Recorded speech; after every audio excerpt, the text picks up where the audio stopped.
Coughing has gotten really bad. No fever, but it's like like I'm just permanently coughing now. It's just a really gross, hacking, dry cough. And I also have a headache. So it's like every time I cough, my head hurts at the same time.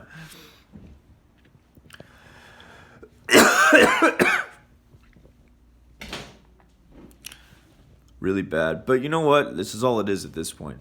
It's a bad cough. There's no fever. It's just this kind of like bad cough.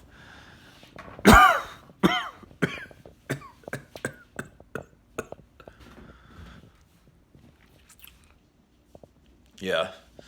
So, this sucks.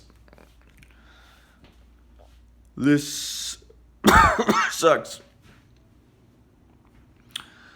But yeah, it's been getting worse over the past few days. But, I mean, it hasn't, as of yet, affected my breathing. I still feel like I can breathe fine. But this is definitely the worst the coughing has been since I got diagnosed. Day 5 of 10, or whatever, of incubation or isolation period. Okay. I'm gonna stop terrorizing people now with my COVID symptoms.